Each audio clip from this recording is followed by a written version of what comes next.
Welcome back to Connecticut's news station. The time now 7:27. Some rain and fog around this morning. Joe says later on expect a mix of sun and clouds. Temperatures in the mid-50s. Hard to believe, but Christmas decorating is already underway at the largest private home ever built in the U.S. Workers at the former Vanderbilt estate, now called the Biltmore House, are knocking themselves out, setting up, as you can see, a 35-foot Christmas tree. Now just think about the tall ladder needed to put that star or angel on top of that. Look at the size of that thing, of that Fraser fir. Well, if you've driven or stopped by your local garden center, you've probably noticed a lot of advertising for bulbs. Well, why now? Well, they're planted in the fall because most require a period of pre-cooling before they will bloom. But can you trick Mother Nature? Alan Smith shows us how in your garden. This time of year when many of us are preparing our gardens for fall and planting lots of bulbs for spring bloom, I'm often asked the question, should I pre-chill my bulbs before planting them? Well, first, I think it helps to understand a little bit about the bulbs you're planting. If you're planting daffodils, they don't have to be pre-chilled. They can be planted anywhere in the country. In fact, I've planted daffodils as early as the 1st of September and as late as January, and they always seem to do just fine. On the other hand, tulips, hyacinths, and crocus need a period of dormancy where they stay really cool, from 40 to 45 degrees, for at least 6 to 8 weeks. Now, if you live in a cold part of the country, planting these in the fall is really all they need. But if you live in a warmer part of the country, you'll probably want to pre-chill your bulbs. And the easiest way to do this is just to put them in the refrigerator. However, you never want to store bulbs near ripening fruit like apples. You see, these give off ethylene gas, which can literally destroy the tiny flower bud inside these bulbs. Now, if you don't want to give up any refrigerator space, you can always buy bulbs that have been pre-chilled. When you get around to planting, go for bulbs that are fresh and healthy looking and very firm, and avoid those that have been frozen or are dried and withered. They're not worth the effort. Now, next time, we'll take a look at picking up a few extra bulbs for enjoying indoors. From the garden, I'm Alan Smith. If you'd like a transcript of this segment, just send your specific request along with a self-addressed stamped envelope to your garden here at WFSB, 3 Constitution Plaza in Hartford. Our zip code is 06103. The case of a missing Windsor man has been solved. Details coming up next on Connecticut's news station.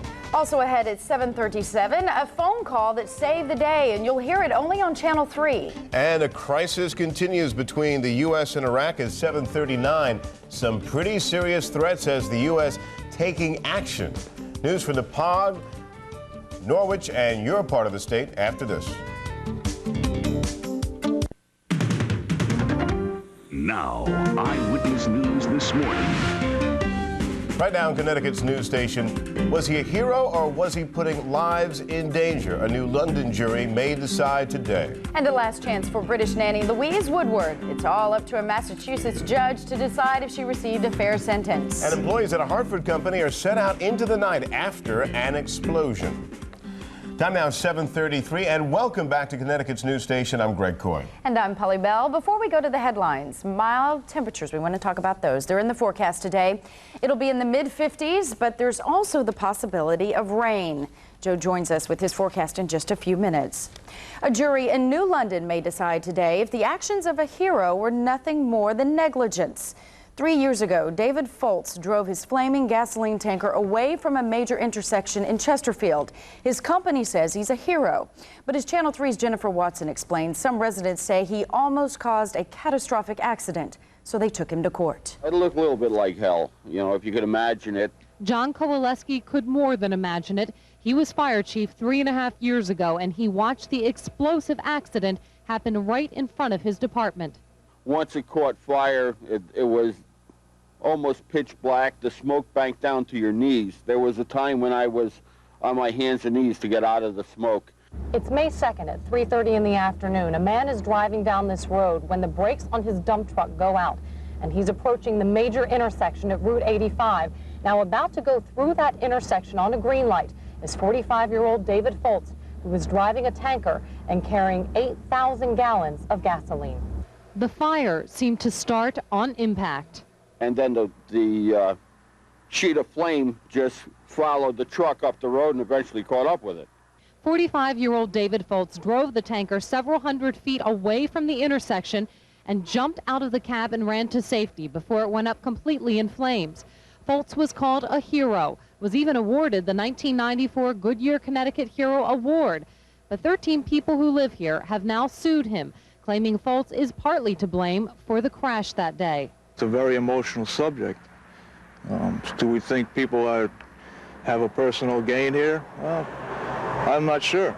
The lawsuit has split this village, those who blame Foltz and those who are pulling for him. Well, I hope everything works out for the driver. I'm kind of rooting for him.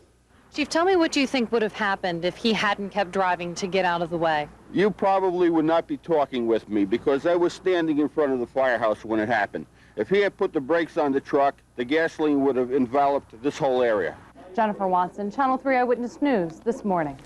An autopsy is scheduled today on the body of a Windsor man found floating yesterday in the Connecticut River. Police say 59-year-old Francisco Betancourt has been missing since October 15th. Betancourt was found at Riverside Park in Hartford yesterday afternoon. It's not known if foul play is involved. Windsor police are asking you to call them if you have any information on this case. This morning, no clues on what may have caused a Hartford recycling plant to explode last night, causing an evacuation. It happened at the Connecticut Recovery Authority on Maxim Road. The plant is located in the South Meadows area. All the employees working inside were sent out of the building. There are no reports of injuries. In Stony Creek last night, firefighters unveiled a new state-of-the-art jacket designed to save lives. The Smart Jacket is built to detect heat when it gets too hot, and alarm sounds warning the firefighters to get out of a burning building. The jacket, made by the Sunnycore Company of Oxford, was donated to the fire department in memory of Eddie Ramos. He died Thanksgiving Day while battling a warehouse fire in Branford. A former Chinese restaurant begs a federal judge for leniency before he is sentenced for kidnapping his former boss's son. Zhen Xing Zhang was sentenced yesterday to 8 years in prison for the crime. That's his picture there. The boy was taken from the Bristol nursery school to New York City. Zhen then demanded a ransom from the 4-year-old's family. He may have to be deported after his sentence is served. And no pardon for a woman who set her sleeping husband on fire 5 years ago.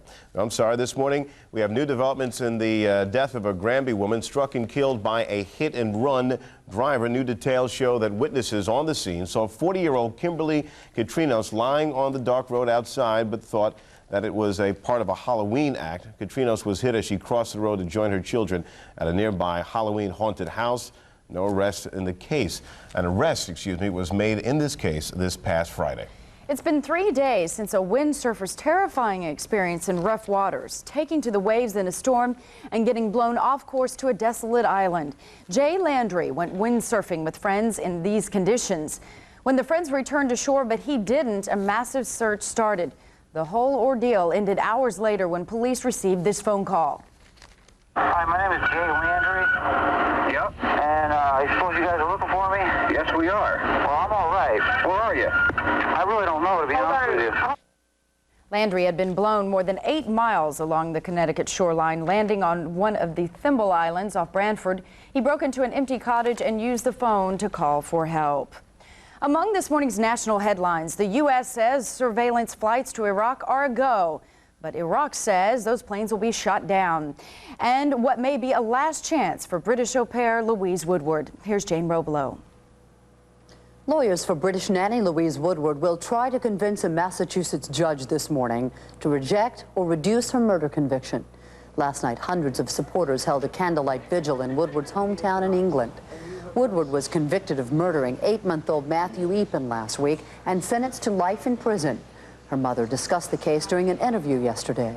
Louise really believed that if she came and told the truth and was as frank and open as she could be, that the jury would understand the evidence and would clear her. A judge in the case has the option of throwing out the verdict, ordering a new trial, or reducing the conviction and punishment. United Nations weapons inspectors in Iraq have been turned away for a second day in a row this morning. Saddam Hussein has refused to grant access to American inspectors and has given them until tomorrow to leave the country. Iraq has also threatened to shoot down unarmed American U-2 spy planes. A United Nations diplomatic mission is headed for Baghdad to try to defuse the situation. Testimony resumes in Denver this morning at the trial of Oklahoma City bombing suspect Terry Nichols. During opening statements yesterday, prosecutors portrayed Nichols as a mastermind who worked side by side with Timothy McVeigh, plotting the 1995 attack. The defense pointed out that Nichols was not even in Oklahoma when the bomb exploded and added he was trying to build a life, not a bomb. Jane Robilo, CBS News. And a little later in the show, we'll join Jane for our entertainment report. Today, a talk with funny guy Chevy Chase. It's going to be another wet day around here in Connecticut. Joe Furey joins us up next with the forecast. Also ahead, Iron Mike speaks out on why he thinks he'll never be able to box competitively again. That's at 7:47. Also, a buyer is still needed for O.J. Simpson's former mansion. Just in case you're interested, we'll take you for a look inside at 7:50. And at 7:48, Nancy Aborn buttons it up in Putnam. You're watching Connecticut's news station.